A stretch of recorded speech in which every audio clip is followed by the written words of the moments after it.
अस्सलाम वालेकुम and very warm welcome to ACT classes. My name is Tauqirul Islam. ये इस लेक्चर सीरीज़ का लेक्चर नंबर 14 होगा और आज की इस वीडियो में हम स्कीम्स फॉर डिसेबिलिटी या schemes for the disabled people या पर्सनस के बारे में जानेंगे। लास्ट लेक्चर में हमने ओल्ड एज स्कीम्स के बारे में जाना था और आज इस वीडियो में हम डिसेबिलिटी या डिसेबल्ड पीपल के रिलेटेड जो स्कीम्स हैं उसके बारे में जानेंगे। पर्सनस विद डिसेबिलिटीज़ यानी डिसेबल्ड पीपल के वेलफेयर और एम्पावरमेंट के लिए गवर्नमेंट ने एक अलग डिपार्टमेंट निकाला 2012 में, जिसका नाम है डिपार्टमेंट ऑफ डिसेबिलिटी अफेयर्स, जो क्या आता है ministry of social justice and welfare, social justice and empowerment के अंडर।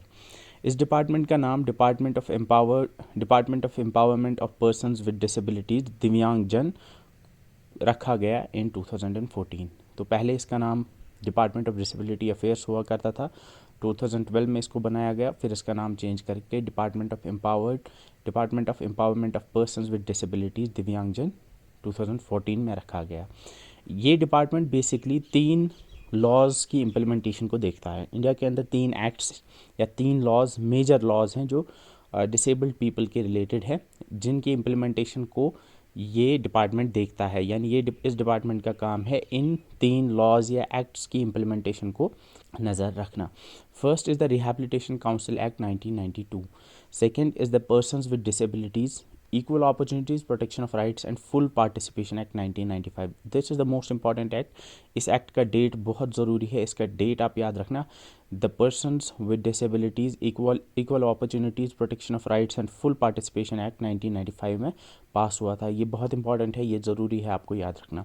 इसके बाद we have the act of 1999, the national trust for the welfare of persons with autism, cerebral palsy, mental retardation and multiple disabilities act 1999।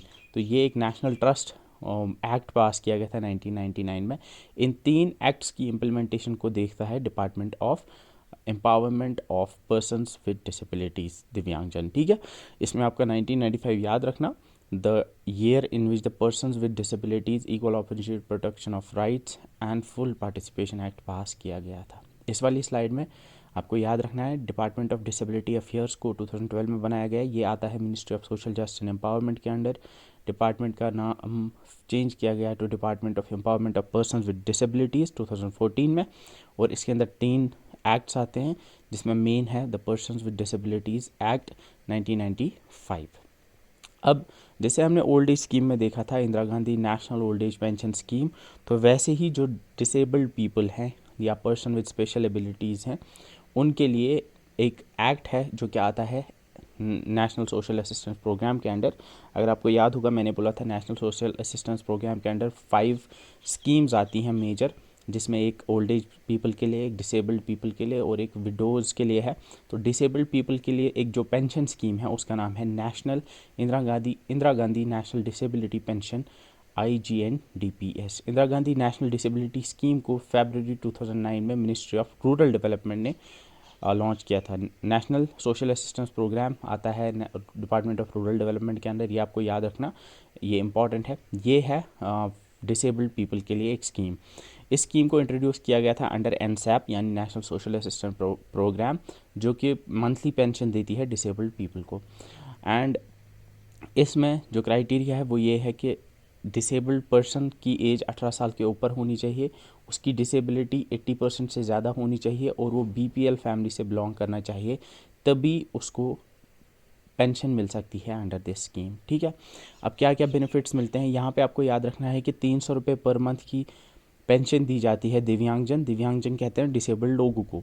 तो दिव्यांगजन या disabled people को दी जाती है 300 रुपये पर मंथ की पेंशन, जो 18 साल से 79 या 79 साल के बीच जिनकी एज है, और जो 80 साल के ऊपर है डिसेबल्ड पीपल, उनको 500 रुपये पर मंथ की यहाँ पे पेंशन मिलती है। अगर आपको याद होगा जो ओल्ड एज स्कीम है Indira Gandhi national old age pension scheme, उसमें 60 साल से लेके 79 साल के बीच के जो ओल्ड पीपल हैं उनके लिए 200 रुपीज़ पर मंथ, तो वैसे ही 80 साल के ऊपर जो है उनके लिए 300 रुपीज़ पर मंथ की पेंशन है। लेकिन यहाँ पे 18 साल से लेकर 79 ईयर्स तक के जो डिसेबल्ड पीपल हैं उनके लिए 300 रुपीज़ पर मंथ, और 80 ईयर्स के ऊपर के जो डिसेबल्ड पीपल हैं उनके लिए 500 रुपीज़ पर मंथ की पेंशन है। अब एलिजिबिलिटी क्राइटेरिया क्या है? पहला है कि जो एप्लीकेंट है उसकी एज होनी चाहिए 18+, 18 to 79। एक्चुअली फर्स्ट ब्रैकेट के लिए यहाँ पे 18 to 79 है, लेकिन 80 अबो 80 जो होंगे उनके लिए भी यहाँ पे है। तो यू कैन यहाँ पे आप लिख सकते हो कि जो 18 से 79 साल के बीच के लोग हैं डिसेबल्ड पीपल, वो इसके लिए अप्लाई कर सकते हैं। अब यहाँ पे आप बोलोगे कि जो 80 ईयर्स से ज़्यादा के डिसेबल्ड लोग हैं उनको भी तो पेंशन मिलती है, लेकिन यहाँ पे जब वो अप्लाई करेंगे तो तब उनकी एज 18 से लेकर 79 ईयर्स तक होनी चाहिए, तभी वो इसके लिए अप्लाई कर सकते हैं। ये should be a resident of India, physically और मेंटली डिसेबल्ड पर्सन की जो डिसेबिलिटी है वो 80% होनी चाहिए, more than 80%। Applicant BPL family से बिलोंग करना चाहिए, एंड जो डिवोर्स होते हैं यानी जिनका कद छोटा होता है, जिनकी हाइट छोटी होती है, वो भी एलिजिबल है इस स्कीम के लिए, क्योंकि डिवॉर्फिज्म भी एक डिसेबिलिटी मानी जाती है। तो अगर मैं एलिजिबिलिटी क्राइटेरिया को फिर से बोलूँ तो पहला है कि एप्लीकेंट की एज जो है वो 18 से 79 ईयर्स के बीच में होनी चाहिए, रेसिडेंट ऑफ इंडिया होना चाहिए, 80% से ज़्यादा डिसेबिलिटी होनी चाहिए, और बिलो पॉवर्टी लाइन से बिलोंग करना चाहिए यानी बीपीएल फैमिली से बिलोंग करना चाहिए। इस वाली स्लाइड में मैंने आपको बोला कि Indira Gandhi national disability scheme को 2009 में रूरल डेवलपमेंट डिपार्टमेंट ने लॉन्च किया था। ये नेशनल सोशल असिस्टेंस प्रोग्राम के अंडर आता है। इसमें 18 साल के ऊपर के जो डिसेबल्ड लोग हैं उनको मंथली पेंशन दी जाती है, जो बीपीएल फैमिली से बिलोंग करते हैं और जिनकी डिसेबिलिटी 80% से ज़्यादा होती है। जो 18 से 79 ईयर्स के जो डिसेबल्ड लोग हैं उनकी को 300 रुपीज़ पर मंथ की पेंशन मिलती है। वही जो 80 ईयर्स के अबो हैं उनको 500 रुपीज़ पर मंथ की पेंशन मिलती है। लेकिन एप्लीकेशन के लिए अगर जब वो अप्लाई करेंगे जिस टाइम पे, तो उनकी एज 18 से लेकर 79 ईयर्स तक होनी चाहिए।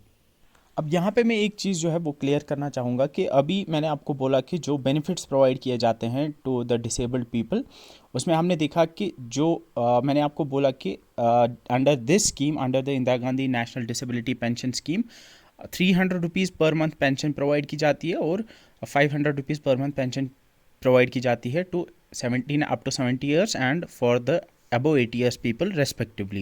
लेकिन यहाँ पे एक चीज़ आपको याद रखनी है कि ये जो पेंशन है, ये पेंशन प्रोवाइड की जाती है बाय द सेंटर, मतलब इतना पैसा सेंटर गवर्नमेंट देती है। फिर इसके अलावा जो है ऐड करती है यूटी गवर्नमेंट या स्टेट गवर्नमेंट, कुछ अपना ऐड करती है। तो अगर आपसे क्वेश्चन पूछा जाएगा कि व्हाट इज़ द अमाउंट और what is the benefit provided by the central government to under the IGNDPS, तो आप लिखना 300 rupees per month for 18 years to 79 years and 500 rupees for 80 years and above. लेकिन चूंकि ये तो बस सेंट्रल गवर्नमेंट का इतना पैसा होता है, लेकिन उसमें कुछ ऐड करता है यूटी गवर्नमेंट। तो अगर मैं आपसे पूछूं कि जम्मू एंड कश्मीर में कितना पैसा प्रोवाइड किया जाता है to disabled people under this scheme, तो यू शुड नो कि ये 1000 रुपीज़ है for both up till 79 years and for 80 above 80 years as well. मेरे कहने का मतलब है कि मैंने आपको बोला कि जो 18 से लेकर 79 ईयर्स तक के जो डिसेबल्ड लोग हैं या दिव्यांगजन हैं, उनको सेंट्रल गवर्नमेंट 300 रुपये देती है मंथली पेंशन, लेकिन ये सेंटर शेयर है। जो यूटी गवर्नमेंट है वो अपने 700 रुपये उसमें ऐड करती है, तो टोटल जो मिलता है वो 1000 रुपीज़ मिलता है। और अगर हम 80 ईयर्स के अबो की बात करेंगे तो सेंट्रल गवर्नमेंट 80 ईयर्स से अबो जो लोग हैं उनको 500 रुपीज़ देता है, और उसमें 500 रुपीज़ यूटी गवर्नमेंट ऐड करता है, तो टोटल 1000 रुपीज़ पर मंथ मिलता है दोनों को। तो अगर मैं इस चीज़ को फिर से बोलूँ तो मैं ये कहूँगा कि अगर आपसे क्वेश्चन पूछा जाएगा कि what is the share of the central government in the और what is the benefit provided by the central government under IGNDPS, तो you should know by the central government अगर आएगा तो यू शुड नो ये 300 और 500 है। लेकिन अगर पूछा जाए what is the benefit provided by under IGNDPS in Jammu and Kashmir, तो यू शुड नो ये 1000 रुपीज़ है फॉर बोथ।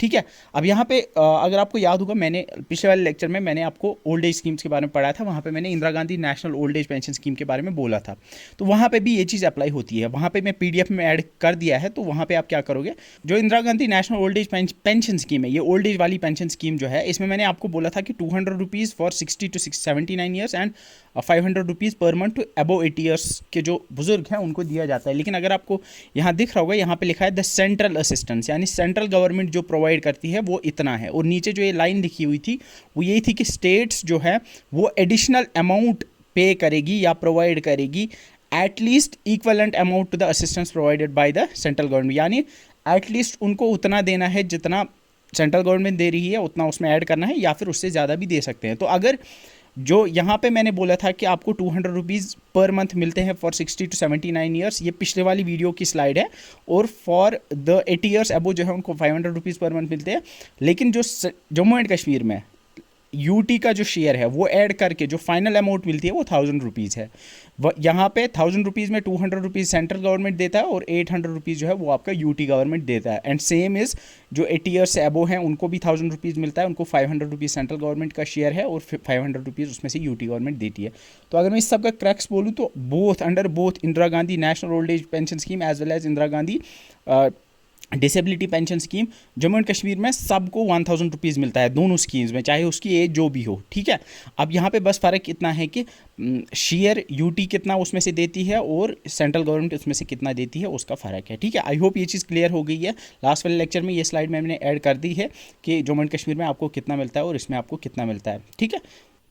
इसके बाद we have the assistance to disabled people scheme, ADIP scheme. Assistance to disabled person scheme को 1 जनवरी 1981 में launch किया गया था। इसका मेन मकसद है जो एड्स या अप्लायंसेस डिसेबल्ड लोगों को चाहिए होते हैं, यानी जो डिसेबल्ड लोग हैं, फॉर एग्जांपल किसी को अगर लिम्स में डिसेबिलिटी है, मतलब टांगों में या हाथों में डिसेबिलिटी है, तो उसके लिए जो उसको अप्लायंसेस या एड्स या इक्विपमेंट चाहिए होंगे, तो उन एड्स या इक्विपमेंट्स के लिए उनको परचेज़ करने के लिए, उनको फिट करने के लिए, मतलब बॉडी में फिट करवाने के लिए असिस्टेंस प्रोवाइड की जाती है, ताकि जो डिसेबल्ड पर्सन है उनको साइंटिफिकली मैन्युफैक्चर्ड मॉडर्न और स्टैंडर्ड एड्स और अप्लायंसेस मिल पाए, ताकि उनकी सोशल और साइकोलॉजिकल रिहैबिलिटेशन हो पाए।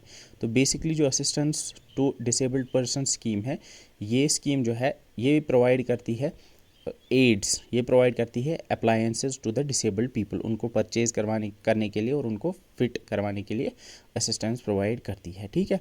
अब इसमें एक चीज़ है कि जो भी एड्स या असिस्टिव डिवाइसेस इस स्कीम के अंडर सप्लाई किए जाते हैं वो सर्टिफाइड होने चाहिए, क्योंकि ऊपर हमने देखा कि इसका मकसद है साइंटिफिकली मैन्युफैक्चर्ड मॉडर्न और स्टैंडर्ड एड्स ही उन लोगों को दिए जाने चाहिए।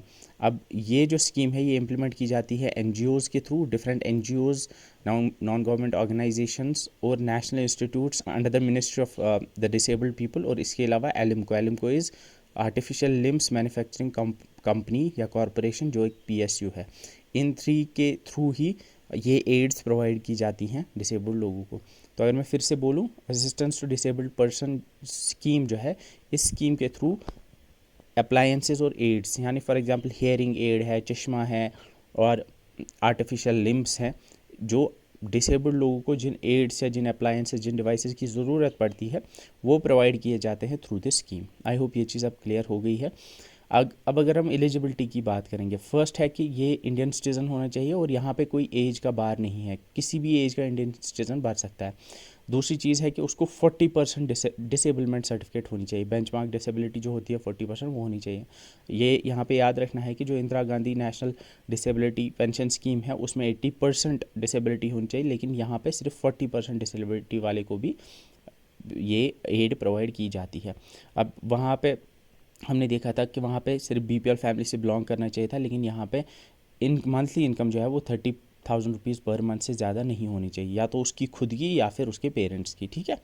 इसके अलावा पर्सन, उस इंसान ने गवर्नमेंट, लोकल बॉडी या नॉन ऑफिशियल ऑर्गेनाइजेशन से सेम पर्पज़ के लिए, यानी अगर किसी को फॉर एग्जांपल व्हील चेयर चाहिए तो उसने व्हील चेयर कहीं और से पिछले 3 साल में नहीं ली होनी चाहिए। अगर उसने पिछले 3 साल में कहीं से व्हील चेयर ली है तो उसको नहीं मिल सकती है। तो अगर मैं फिर से बोलूँ, यहाँ पे कोई एज क्राइटेरिया नहीं है, 40% डिसेबिलिटी होनी चाहिए और इनकम 30,000 से कम होनी चाहिए।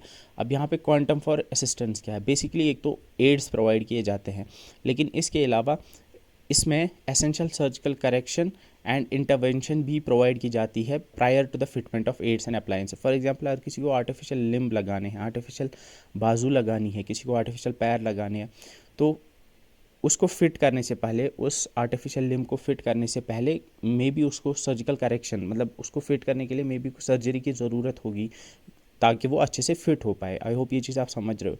तो उस सर्जरी के लिए कुछ असिस्टेंस प्रोवाइड की जाती है। For example speech and hearing impaired, यानी जिनको बोलने में डिसेबिलिटी है या सुनने में डिसेबिलिटी है, उनको उस पर्पज़ के लिए 1500 रुपये दिए जाएंगे। और 3000 रुपये विजुअली इम्पेयर्ड, जिनको दिखता नहीं है, उनको 3000 रुपये की जो है असिस्टेंस दी जाएगी।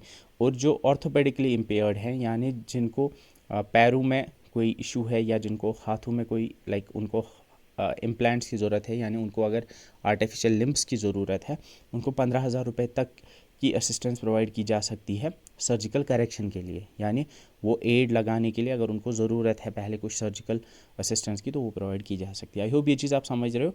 इस जो डिसेबल्ड पर्सन वाली असिस्टेंस स्कीम है, इसमें मेन मकसद है एड्स या डिवाइसेस प्रोवाइड करना और उनको फिट करना, लेकिन उस एड फिट करने से पहले मे बी उनको सर्जिकल करेक्शन या इंटरवेंशन की ज़रूरत पड़ सकती है, उसके लिए इनको इतने रुपए दिए जा सकते हैं, ठीक है। Then we have the Deen Dayal disabled rehabilitation scheme, और एक स्कीम है जिसका नाम है Deen Dayal disabled rehabilitation scheme. ये आती है ministry of social justice and empowerment के अंडर। इस स्कीम को पहले कहा जाता था scheme to promote voluntary action for persons with disabilities. इसको रिवाइज किया गया 2003 में और इसका नाम रखा गया Deen Dayal disabled rehabilitation scheme. इसका मकसद है एक एनवायरनमेंट बनाना, एक एनवायरनमेंट प्रोवाइड करना टू इंश्योर इक्वल अपॉर्चुनिटीज़, ताकि equal opportunities, equity, social justice और एम्पावरमेंट हो पाए पर्सन विद डिसेबिलिटीज़ की। Next objective is to encourage the voluntary action for ensuring effective implementation of people's disabilities act. जो हमने पढ़ा peoples disabilities act 1995, उसको implement, उसकी इफ़ेक्टिव इम्प्लीमेंट को इंश्योर कराना, ये इस दीनदयाल डिसेबल्ड रिहैबिलिटेशन स्कीम का मकसद है। अब ये कैसे होता है या ये इम्प्लीमेंट कैसे होती है, इसका स्कीम जो है, इस स्कीम का जो अप्रोच है, ये इसके थ्रू फाइनेंशियल असिस्टेंस प्रोवाइड की जाती है वॉलंटरी ऑर्गेनाइजेशंस को। यानी कुछ वॉलंटरी ऑर्गेनाइजेशंस, एनजीओज़ हैं या और भी डिफरेंट टाइप की ऑर्गेनाइजेशंस हो सकती है, जिनको फाइनेंशियल एड प्रोवाइड की जाती है, और वो जो है वो उन फंड्स के थ्रू, उन फाइनेंशियल असिस्टेंस के थ्रू जो डिसेबल्ड लोग हैं उनको स्किल प्रोवाइड कर सकते हैं, उनको एजुकेशन प्रोवाइड कर सकते हैं, या उनको ट्रेन कर सकते हैं, या उनको अवेयर कर सकते हैं। तो सिंपली अगर मैं बोलूँ, जो Deen Dayal disabled rehabilitation scheme है, ये डिसेबल्ड लोगों की रिहैबिलिटेशन के लिए है। तो इस स्कीम के अंडर क्या होता है कि फाइनेंशियल असिस्टेंस दी जाती है कुछ ऑर्गेनाइजेशंस को। कोई ट्रेनिंग सेंटर है, कोई स्किल डेवलपमेंट सेंटर है, या कोई एनजीओ है, उसको फंड्स दिए जाते हैं, और उन फंड्स से फिर वो ऑर्गेनाइजेशंस क्या करती है, वो डिसेबल्ड लोगों को स्किल्स प्रोवाइड करते हैं, उनको एजुकेट करते हैं, उनको अवेयरनेस देते हैं, उनको ट्रेनिंग प्रोवाइड करते हैं, ताकि वो एम्प्लॉयबल बन पाए, ताकि वो फिर अपना कोई काम कर पाए। कहीं पे फॉर एग्जांपल एक सिविंग सेंटर है जहाँ पे सिलाई का काम सिखाते हैं, तो गवर्नमेंट जो है इस स्कीम के थ्रू उनको दे सकती है फंड्स। तो फिर वो सेंटर जो है जहाँ पे वो सिलाई सिखाते हैं, वो फिर डिसेबल्ड लोगों को उन फंड्स के थ्रू सिखाएंगे एक सिलाई का काम, सिविंग का काम, ताकि वो एम्प्लॉयबल बन पाए, ताकि वो फिर बाद में एम्प्लॉयड हो पाए, ठीक है। आई होप इस स्कीम का जो मकसद है वो आप समझ पा रहे हो। इस स्कीम के थ्रू ग्रांट्स जो प्रोवाइड किए जाते हैं या जो एड प्रोवाइड की जाती है, वो मैंने आपको बोला डिफरेंट ऑर्गेनाइजेशंस को प्रोवाइड किए जाते हैं। अब किस किस को प्रोवाइड किए जा सकते हैं? वोकेशनल ट्रेनिंग सेंटर्स होते हैं, शेल्टर्ड वर्कशॉप्स, स्पेशल स्कूल्स होते हैं, सेरेब्रल पैलेसी चिल्ड्रन के लिए प्रोजेक्ट्स होते हैं, ऐसे ही बहुत सारे सेमिनार्स, वर्कशॉप्स या projects for different human resource development, community based rehabilitation in different types of organisations या इन डिफरेंट एरियाज़ में काम करने वाली ऑर्गेनाइजेशंस को दिए जा सकते हैं। ये आपके लिए उतना इंपॉर्टेंट नहीं है, क्योंकि मुझे नहीं लगता कि इसमें से क्वेश्चन आएगा, इसको आप छोड़ सकते हो। ये बस आपको बताने के लिए था कि ये स्कीम जो है ये किन के थ्रू इम्प्लीमेंट की जाती है। अब इसके अलावा बहुत सारी और स्कीम्स है डिसेबल्ड लोगों के लिए जो मिनिस्ट्री ऑफ रूरल डेवलपमेंट के अंडर आती हैं। इसमें फर्स्ट है दिशा एक early intervention and school readiness scheme है जो 10 साल तक के बच्चों के लिए है। विकास एक डे केयर स्कीम है। समर्थ एक रेस्पाइट केयर स्कीम है। घरौंदा एक ग्रुप होम फॉर अडल्ट्स है, ऐसे अडल्ट जिनको कोई डिसेबिलिटी है like autism, cerebral palsy, mental retardation वगैरह, उनके लिए एक ग्रुप होम स्कीम है। इसके अलावा निरमया एक हेल्थ इंश्योरेंस स्कीम है फॉर द डिसेबल्ड पीपल। इसके अलावा we have the caregiver training programme जिसका नाम सहयोगी है। ज्ञान प्रभा एक एजुकेशनल सपोर्ट स्कीम है। प्रेरणा एक मार्केटिंग असिस्टेंट स्कीम है। संभव एक एड्स एंड असिस्टेड डिवाइस है, जैसे हमने पहले भी देखा था। इसके अलावा बढ़ते कदम एक awareness and community interaction programme है। अब इसमें डेप्थ में नहीं पढ़ना है, maybe tomorrow they might ask like Gyan Prabha is a scheme related to, वो आप ऑप्शन में देंगे it's a day care scheme, health insurance scheme, educational support scheme और मार्केटिंग असिस्टेंस। तो यू शुड नो कि एक एजुकेशनल सपोर्ट स्कीम है। अब इसको देखो याद कैसे रखोगे आप। फॉर एग्जांपल यहाँ पे ज्ञान प्रभा है, तो ज्ञान का मतलब होता है एजुकेशन, तो ज्ञान प्रभा से आपको याद आएगा कि एक एजुकेशन स्कीम है, ठीक है। इसके बाद वी हैव द सहयोगी, सहयोग कहते हैं सपोर्ट को, ठीक है। तो ये सहयोग कहते हैं, सहयोगी कहते हैं जो आपको सपोर्ट करता है। तो ये आप यहाँ पे ये इसको आप केयर गिवर के साथ कनेक्ट कर सकते हो। तो सहयोगी मतलब आपका केयर गिवर जो आपको केयर देगा, ठीक है। ऐसे ही फॉर एग्जांपल आपको ये है घरौंदा, घरौंदा होम से मिलता है, तो आपको याद आएगा कि घरौंदा ग्रुप होम फॉर अडल्ट्स है। ऐसे ही आप अपने हिसाब से ट्रिक्स बना सकते हो जिससे आप लाइक इनको याद रख सकते हो, ठीक है। So with this we have concluded the all the schemes for the disabled people. अगर मैं फिर से पीछे जाऊं एंड आपको बोलूं कि मैंने आज आपको क्या पढ़ाया, तो आज हमने मेनली हमने जो है 3 स्कीम्स के बारे में पढ़ा। First we started with the, पहले हमने बोला कि एक डिपार्टमेंट इसके लिए अलग है और उस डिपार्टमेंट का मकसद है the person with disabilities act जो 1995 में हुआ था इम्प्लीमेंट, इसके अलावा और 2 एक्ट्स को इम्प्लीमेंट करना। फिर हमने देखा Indira Gandhi national disability pension scheme जो 2009 में लॉन्च किया गया था, जो एनसैप के अंदर आता है। इसमें जो एलिजिबिलिटी क्राइटेरिया है वो 18 से 79 साल के बीच की एज होनी चाहिए, 80% डिसेबिलिटी होनी चाहिए, बीपीएल फैमिली से बिलोंग करना चाहिए। 18 से 79 साल के जो डिसेबल्ड लोग हैं उनको 300 रुपीज़ पर मंथ की असिस्टेंस प्रोवाइड की जाती है और 500 रुपये पर मंथ की असिस्टेंस प्रोवाइड की जाती है 80 साल के ऊपर के जो लोग होते हैं, ठीक है। सिंपल है। इसके बाद हमने पढ़ा एडीआईपी यानी असिस्टेंस टू डिसेबल्ड पर्सनस। इसका मकसद है अप्लायंसेस और एड्स परचेज और फिट कराना इन डिसेबल्ड लोगों में, ठीक है। और ये कैसे करते हैं, ये करते हैं, इसके लिए क्या एलिजिबिलिटी है, ये किसी भी एज के इंडियन सिटीजन को मिल सकती है, सिर्फ 40% डिसेबिलिटी होनी चाहिए और जो मंथली इनकम है वो 30,000 पर मंथ से ज़्यादा नहीं होनी चाहिए। इसमें हमने देखा ये एक तो एड्स प्रोवाइड करते हैं और साथ में अगर उस एड को फिट करने से पहले कुछ सर्जरी या करेक्शन की ज़रूरत पड़ती है तो उसके लिए 1500 रुपये for speech and hearing impaired, 3000 for visually impaired and 15,000 for orthopaedically impaired लोगों को असिस्टेंस पहले प्रोवाइड की जाती है। इसके अलावा हमने देखा तीसरी जो स्कीम हमने आज देखी वो थी दीनदयाल डिसेबिलिटी रिहैबिलिटेशन स्कीम। इसमें हमने देखा ये दीनदयाल डिसेबल्ड रिहैबिलिटेशन स्कीम जो है ये फंड्स प्रोवाइड करती है डिफरेंट ऑर्गेनाइजेशंस को ताकि वो स्किल बेस्ड कोर्सेज प्रोवाइड कर पाए या ट्रेनिंग प्रोवाइड कर पाए, किन के लिए, डिसेबल्ड लोगों के लिए, ठीक है। तो इसमें हमने देखा ये बहुत सारी एनजीओज़ या डिफरेंट ऑर्गेनाइजेशंस को प्रोवाइड करती हैं फंड्स जो कि ट्रेनिंग, स्किल बेस्ड कोर्सेज और एजुकेशन प्रोवाइड करते हैं टू द डिसेबल्ड पीपल। इसके अलावा हमने देखा बहुत सारी और भी स्कीम्स हैं रूरल डेवलपमेंट की। उसमें हमने देखा दिशा जो कि एक early intervention and school readiness scheme है, विकास जो कि डे केयर स्कीम है, रेस्पाइट केयर स्कीम है, समर्थ घरौंदा ये ग्रुप होम फॉर अडल्ट्स है, निर्मया ये हेल्थ इंश्योरेंस स्कीम है, सहयोगी ये केयर गिवर ट्रेनिंग स्कीम है, ज्ञान प्रभा ये एजुकेशनल सपोर्ट स्कीम है, प्रेरणा ये मार्केटिंग असिस्टेंट स्कीम है, संभव ये aids and assisted device provide करती है और पढ़ते कदम एक awareness and community interaction scheme है। तो बेसिकली हमने 3 स्कीम्स के बारे में पढ़ा और इसके अलावा ये 10 स्कीम्स है जो रूरल डेवलपमेंट डिपार्टमेंट के अंडर आती है। इसमें बस आपको ये याद रखना है कि ये स्कीम किसके रिलेटेड है। आई होप ये चीज़ क्लियर हो गई है। So with this we have concluded this lecture जिसमें हमने पर्सन विद डिसेबिलिटीज़ के रिलेटेड जो स्कीम्स हैं उनके बारे में पढ़ा। So that's it for this video, see in the next one, till then bye bye.